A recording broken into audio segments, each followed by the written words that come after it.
got all of our pieces cut for the perimeter. We've got the bottom rabbeted. We've got dados in each piece for to support the cross sections. So the next step, take a wild guess, we're going to glue. I will show you, without a doubt, the best way to glue a box together if you've got 45-degree angles, which we do, called the tape method. So this is my clamping and assembly table, and I've got these ends raised just a little bit, about 3/4 of an inch, and this is why I did that. For this method of gluing boxes together, which I call the tape method. So here I'm just pre-assembling each of the 4 pieces just to make sure that I've got my dados in the right place and that each of the pieces are the right side up. It's critical on this specific project to do this before you glue everything together.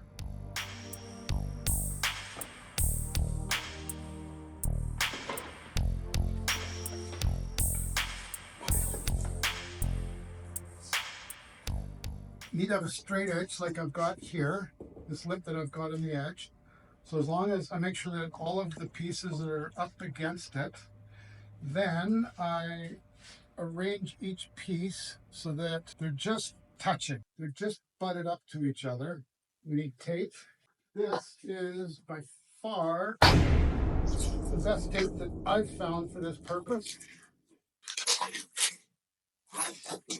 Quite strong. And I like the fact that it's a little bit see-through. So you can see the joint, and it's easy to tear. So all we need to do is put a piece of tape over each joint. Something like this. Simple enough, right? Now one of the downsides of this tape is when it gets folded back onto itself like that, or not folded, but when it closes, it's a bitch to find where it was. So I always set it down the exact same, so I know that my last piece was about 4 o'clock. So that way, when I pick it up, I don't need to go searching. No, it's right there. So once we've got this taped, it's just a matter of gently flipping it over so that we can access where we need to put the glue.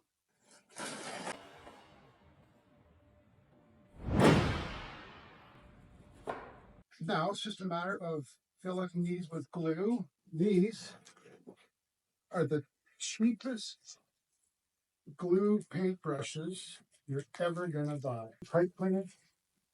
Some of the things that you played with in kindergarten. I love using a brush when I put glue on, especially in situations like this, but I hate throwing them away because I forgot to clean it and it gets hard, so I ended up chucking them. So these are disposable brushes, and they work really good if you're getting into tight corners or tight spaces, because you can make whatever you want out of it, and you can do other crafts as well. So get some pipe cleaner. So now it's just a matter of putting a little bit of glue on each of the joints. Make sure you get good coverage. Oh, it just works so good. So proud of myself sometimes. Usually I steal ideas. This one I actually thought of myself, so I'm taking full credit. I need to learn to shut up when I'm videotaping parts that I know I'm going to be fast forwarding. So the next step, this is where having 3 hands would be nice. Since I don't yet, I get a piece ready, and it's just a matter of fold, fold, fold. You start by putting this piece on here like that. There is a strategy to this. The other advantage of this tape is it has some tension. So I'm pushing down tight hard on this, and I'm pulling up pretty hard on the tape to give it some tension. So that's going to pull that joint nice and tight. And that's pretty much it. The other good advantage of these is it's easy to clean the glue off because it gets into little cracks and awkward spaces. So now that we've got this done, just make sure that you're flush all the way around. So now to clamp it, we use this.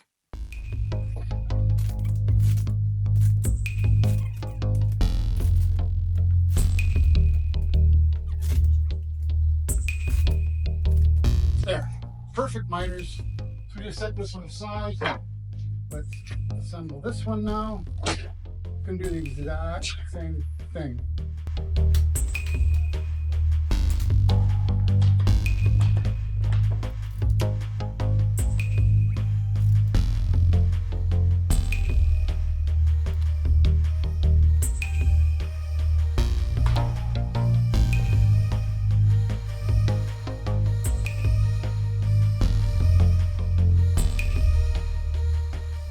And another tip that I don't follow and I regret not doing it every time I don't do it is to put painter's tape up to each joint so that the glue doesn't spread onto the finished piece, because nobody likes sanding, I don't think. And what's even worse is sanding an inside corner is literally impossible to do perfectly because you just can't get right up inside there. And with my OCD, that means that I spend a lot of time cursing and sanding and regretting. Just like this time, you'll get to see it. I'm sure.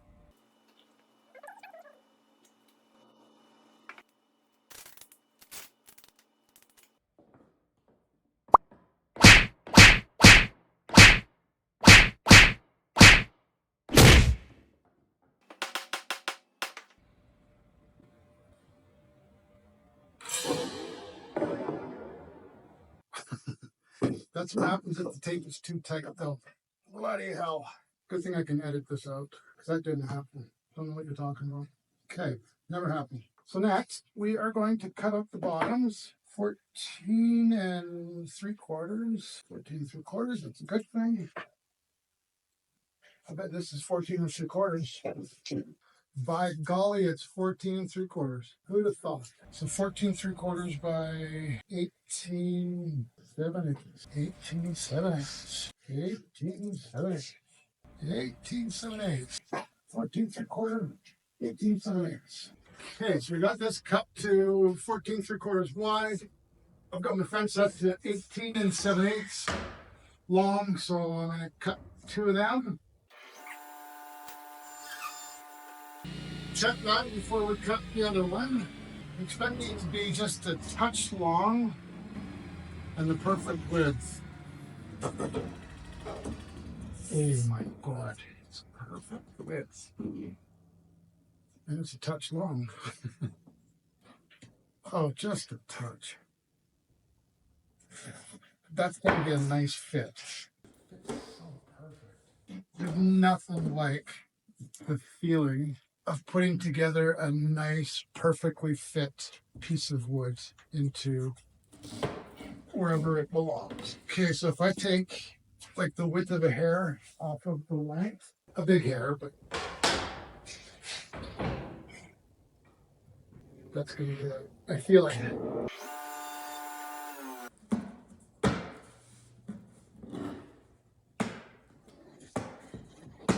Oh, oh my lordy, lordy, look at that. Would you look at that fit? Oh, no glue required. That is brilliant. Okay, let's do that again.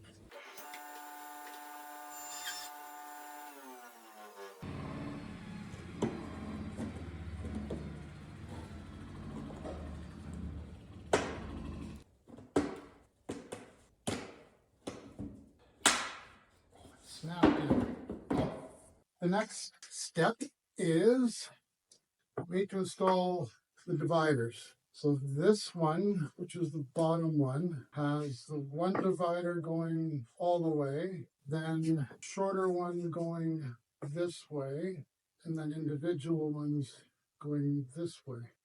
So I could do it like that, and then put short pieces in between.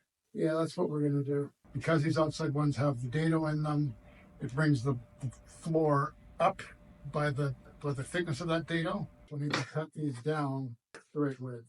So this one, we've got two long one, and then we've got a short one that butts into that, and then a short one that butts into that. I'm just going to do these one at a time. We'll start with the more complicated one. So I need to cut these down to 2 1/4 exactly.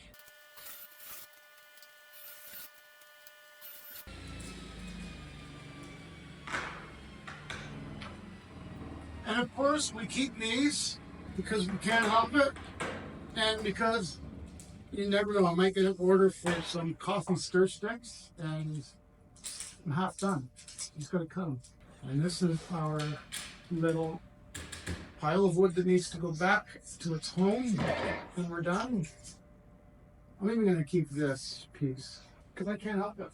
Okay, now we need to... Actually, let's glue this bottom in. Get that part over with. Most people are familiar with the crazy glue. I think it's cyanidopyramine, I think is what it's called. Cyanidopyramide. Yeah, sayonara acryla. I don't know what it's called, but crazy glue, which cures really quick, especially if you use a spray. You can buy 10-minute glue. Quick dry, I got this at Home Depot. Quick dry, dries in 10 minutes. I bought this thinking, well, that's kind of a nice go-between the regular glue and the crazy glue with the 10-minute dry time. Let me give it a whirl. I thought maybe I'd use occasionally, but I bought this and one of the big Gorilla Glues at the same time. And this is damn near empty. I've used it so much. And I haven't had it for that long. And it's almost gone. So I use this a lot, and it's ideal for something like this where I don't want to use the crazy glue because it'll drip down and get all over the place. I want something thicker like this, but because I want to get to work on the insides, I don't want to have to wait for this to dry for a long time. So 10-minute glue is fantabulous for this. So that's what we're going to do. We're going to give it a good dose of 10-minute glue. We'll clamp it and be done with it.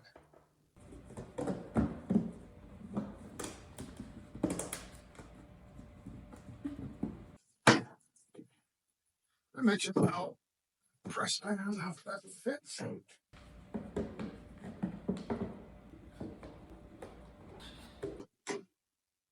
I'm putting this piece of wood in here because there's like a 1/16 of an inch of a lip between the hardwood and the edge, which was intentional, by the way. So I want to make sure that I get a good grasp of the bottom and not just clamp the sides. You know what I mean.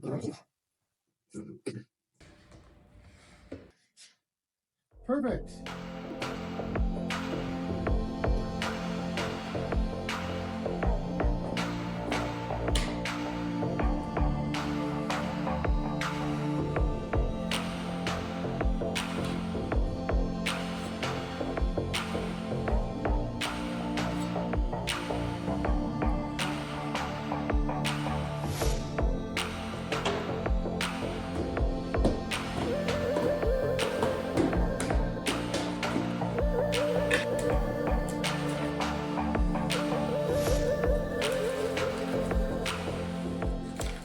There we have it.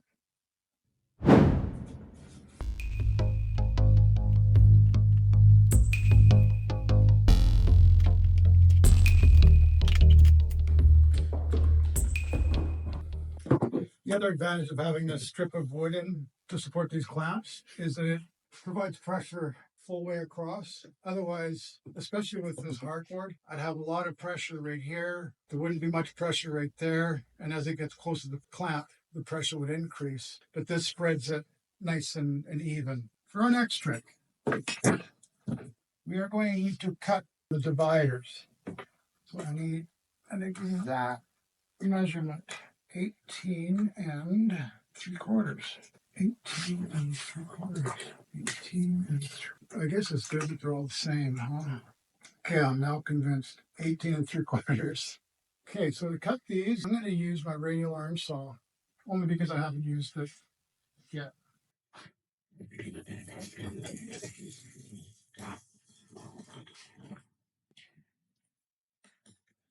So we need these to be 18 and 3/4.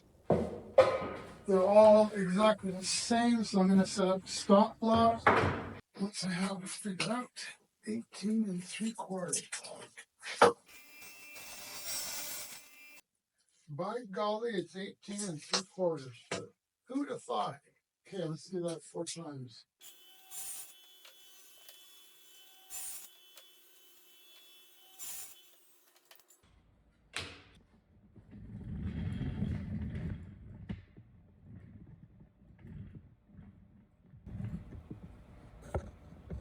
So these fit perfect, of course.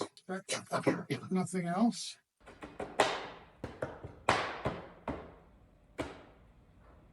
That is looking fabulous. Now we got to run the dados in each one. And the way we're going to do that is, how are we going to do that? So here I'm using my square to transfer the lines for the dado on the middle section, putting a line on each side of the dado and an X in the middle. That way I don't have to think about which side of the line to cut them on. I just cut them on the X. All right, so I got these marked where the dados need to go. Need one on each side, except for this last one because this has got the full length here, so no dado on this side. So we can take all of this tape off now.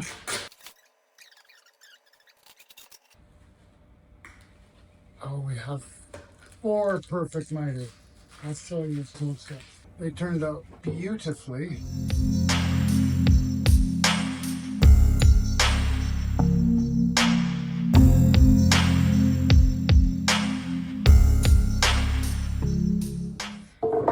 And again, ever since I set up that sled on my table saw, I don't think I've ever had a miter that didn't turn out perfect.